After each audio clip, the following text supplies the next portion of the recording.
Mikhaïla est l'amante du tsar Nikolaï. Sa vie de louve a été dévoilée, sa figure secrète rendue publique. Mikhaïla a rencontré le tsar alors qu'elle venait d'avoir 18 ans. Elle était très jeune et quasiment vierge de toute expérience avec les hommes, mis à part ses amourettes de vacances, quand elle se rendait les étés chez sa grand-mère. Celle-ci possédait une maison au bord de la mer Caspienne. Elle y découvrait les joies de la plage et son ambiance lascive. Elle ressentait la légèreté de son corps dans l'eau salée et celle de l'odeur ocre de sa peau grillée par le soleil, sur sa peau blanche, devenant rosée, puis dorée, au fur et à mesure que s'écoulait le temps. Si elle y découvrait sa chair, elle y rencontra celle de garçons aussi.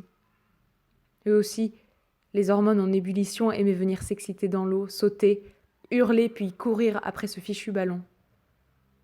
Puis venait le temps du repos. On s'étendait alors dans le sable pour venir s'y prélasser. Le meilleur moment alors, quand il s'agissait de sortir de l'eau, de se sécher et d'aborder les jeunes filles sur la plage. Nikolaï fut le premier homme qu'elle rencontra en ville, dans sa ville quotidienne à Saint-Pétersbourg. Elle y étudiait l'histoire de l'art, à l'université d'État. Elle aimait venir avant ses cours dans le bar d'un grand hôtel luxueux, où elle aimait prendre un café au comptoir, dans une ambiance majestueuse, sous un plafond plein d'ornements et de peintures romantiques. Elle se sentait toute petite et aimait ce dépaysement, ce léger enivrement avant de retrouver la foule et sa phobie scolaire. Elle détestait la fac. À cause de sa mère en partie sans doute. Elle était institutrice et voyait en sa fille une vie d'intellectuelle assurée, comme la sienne en toute logique, donc. Mikhaïla fut abordée par le tsar dans ce fameux hôtel où elle se rendait quasiment tous les jours de la semaine. Le cours de sa vie changea le jour où elle accepta de le suivre en week-end.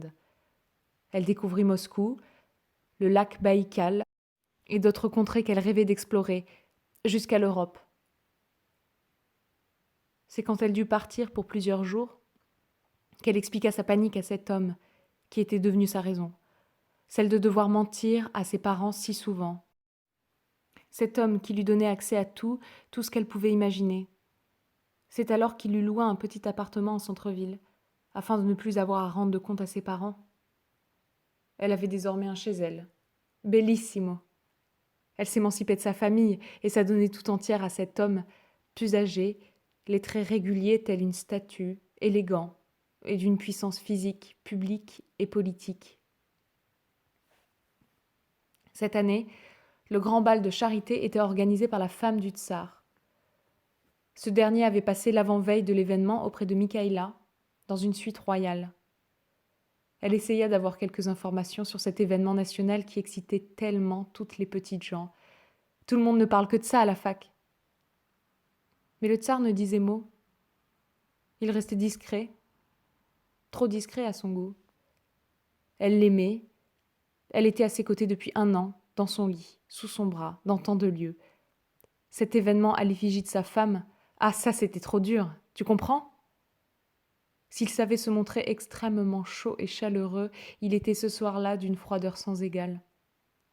Il sentait l'excitation de Mikhaïla et sa curiosité mal placée selon lui. Il pressentait quelque chose qui n'allait pas lui faire plaisir. Elle était jalouse. Cela ne faisait à peine 1 an qu'ils vivaient leur histoire et elle pouvait déjà se rendre malade de jalousie quand elle le savait trop loin de lui, plus de quelques jours. Le soir du bal, Mikhaïla passa sa plus belle robe et ses plus beaux bijoux.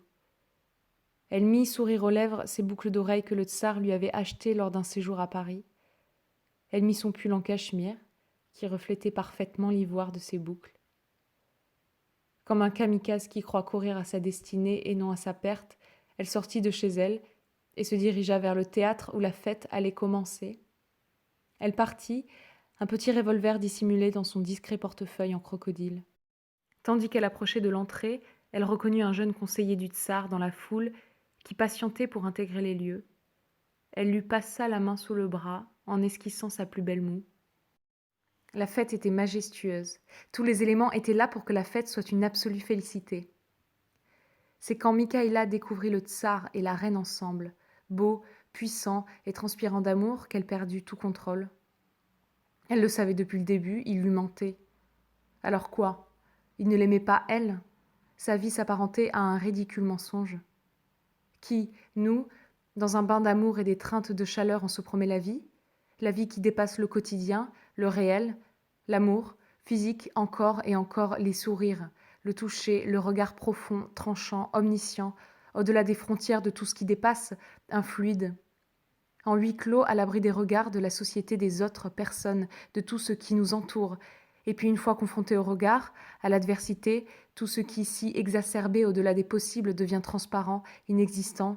Autre, un autre, une autre, plus de sensations, coupé de sensations, un autre qui ne touche, qui ne sourit, qui ne regarde, qui n'apprécie la présence de l'autre, aucune sensation, aucune attention. Michaela sort son revolver. Elle se fait plaquer au sol par un garde. Michaela, dans ses pensées, était restée revolver en main, bras tendus, dans la direction du tsar pendant plusieurs minutes. Les hurlements ne l'avaient pas troublée.